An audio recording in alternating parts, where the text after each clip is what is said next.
తీసుకోండి. టైం అవుతుంది, వెళ్దాం పదా. ఎక్కడికి రాని వెళ్తున్నారు? ఫంక్షన్ కి వెళ్తున్నాను రా, ఫ్రెండ్ పెళ్లి ఉంటే. అయితే ఇలానే వెళ్ళిపోతారా? ఏరా సెట్ బానే ఉంది కదా. మన మగాళ్ళం రా, ఎలాగైనా వెళ్ళిపోవచ్చు. కానీ ఉదయం చూడు, ఒంటి మీద కనీసం బంగారం కూడా లేదు. రే బంగారం అంతా బ్యాంక్ లో తాకట్టు పెట్టాం కదరా. అయితే ఆదేశ్ కూడా బంగారం ఉంది కదరా, రావద్దురా, నేను అడిగి ఇస్తాను. రాదు బంగారమ్మా. పర్వాలేదులే, నువ్వు వెళ్ళు, నేను బైక్ దగ్గర ఉంటాను. సరే. రాధా ఏంటి కృష్ణ? రాధా, వదిన ఫంక్షన్ కి వెళ్తున్నారు. నీ బంగారం ఉంది కదా, వదినకు పెట్టుకుంటది.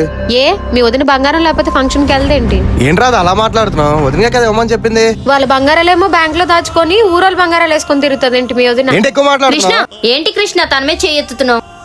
పర్వాలేదులే అమ్మా, బంగారం లేకపోతే ఏంటి, నేను వెళ్తానులే ఫంక్షన్ కి. ఏమన్నావే? మా వదిన బంగారం మొత్తం బ్యాంక్ లో దాచుకుందా? ఈ రోజు నువ్వు ఇంట్లో ఉండడానికి కారణం మా వదినే. ఏం మాట్లాడుతున్నావు కృష్ణ? నేను ఇంట్లో ఉండడానికి కారణం మీ వదిన ఏంటి? రానియా, 5 లక్షలు కడితే నాకు జాబ్ వచ్చేస్తారా. నాకు జాబ్ వస్తే రాధల ఇంట్లో కూడా నా పెళ్లి ఒప్పుకుంటారు. రే నాకు అర్థమైందిరా, కానీ ఇప్పుడు 5 లక్షలు అంటే ఎక్కడి నుంచి తేవాలి? ఏంటండి మీరు? కృష్ణకి జాబ్ వస్తే రాధా వాళ్ళ ఇంట్లో పెళ్లికి ఒప్పుకుంటారంట కదా. కృష్ణ, నీకు కావాల్సిన 5 లక్షలు నేను ఇస్తాను. నీకేమైనా పిచ్చా? అంత డబ్బులు ఎక్కడి నుంచి తెచ్చిస్తావే? నా బంగారం ఉంది కదండి, ఆ బ్యాంక్ లో పెట్టి డబ్బులు తెస్తాను. నీ బంగారం బ్యాంక్ లో పెట్టడం ఏంటి వదినా? మీ అమ్మ వాళ్ళకి తెలిస్తే గొడవలు అవుతాయి. అవన్నీ నీకెందుకు కృష్ణ, ముందు నీ ఫ్యూచర్ బాగుంటే చాలు మాకు. మీ అమ్మ నాన్న నేను నాకు ఇచ్చి పెళ్లి చేశారంటే నాకు జాబ్ ఉందనే. కానీ నాకు ఆ జాబ్ రావడానికి కారణం మా వదినమ్మ.